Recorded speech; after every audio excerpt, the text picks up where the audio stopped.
एक मामूली पारिवारिक विवाद ने खतरनाक साजिश का रूप ले लिया।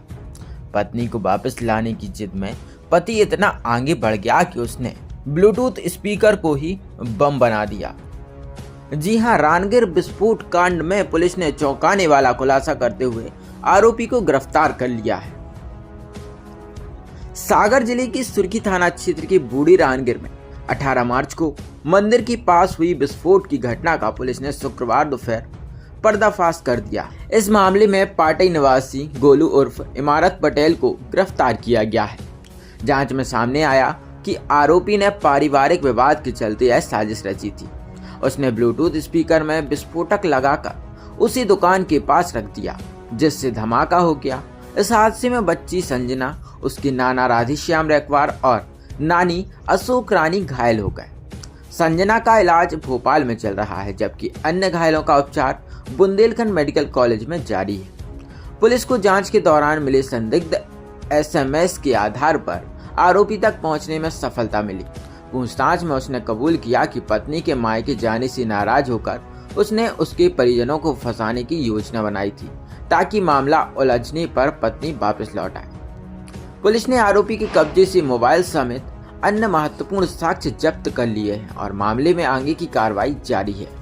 एक विस्फोट की जानकारी मिली थी, जो बेसिकली हमको 18 तारीख की सुबह मिली थी। घटना 17 तारीख की शाम को हुई थी, जिसमें 3 लोग घायल हुए थे और ये बूढ़ी रानगिर एक क्षेत्र है सुर्खी थाना क्षेत्र में, उसके पास की घटना थी।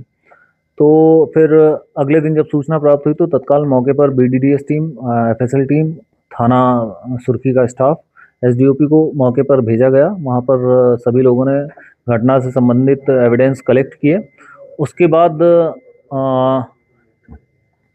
बाद आगे जो है कार्रवाई करते हुए पुलिस ने इसके सारे क्लूज़ निकाले। क्लूज़ में ये समझ में आया कि उससे संबंधित एक एसएमएस भी मंदिर के एक पुजारी को सर्कुलेट हुआ है। उस एसएमएस की डेप्थ में गए तो फिर वहाँ से कुछ लिंकेजेस मिले, जिसमें एक सस्पेक्ट गोलू पटेल है, उसको राउंड अप किया गया, उससे पूछताछ की गई। पूछताछ के बाद ये जानकारी मिली कि उसकी पत्नी उसको छोड़ करके चली गई थी, जो वापस नहीं आ रही थी।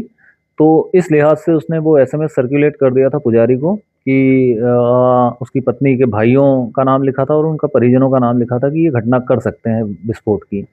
जिससे उसका ये सोचना था कि अगर पुलिस के पास ये मैसेज पहुंचेगा तो पुलिस उसके भाइयों को पकड़ करके बंद कर देगी और जिससे मैं अपनी पत्नी को वापस ला सकूंगा, ये उसका उद्देश्य था। तो फिर आगे चल कर के हमने और उसमें डेवलपमेंट किया, तो फिर जिस मोबाइल से उसने एसएमएस किया था वो मोबाइल भी जब्त किया है।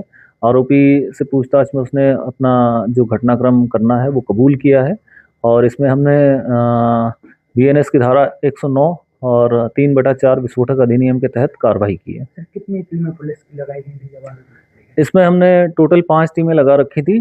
टेक्निकल टीम अलग थी और बेसिकली इंटेलिजेंस कलेक्शन के लिए टीम अलग थी और अन्य जो कार्रवाइयाँ हैं उसके लिए 3 टीमें अलग से लगी हुई थी। कोर्ट में सर क्या सामग्री यूज की गई थी? उसमें जो इनिशियल लेवल पे जानकारी मिली है उसमें इसने कुछ पटाखों से एक्सप्लोजिव निकाला था और उसका यूज़ करते हुए इसने स्पीकर में फिट किया था और उसके बाद उसका सर्किट कंप्लीट करते हुए इसमें विस्फोट हुआ था।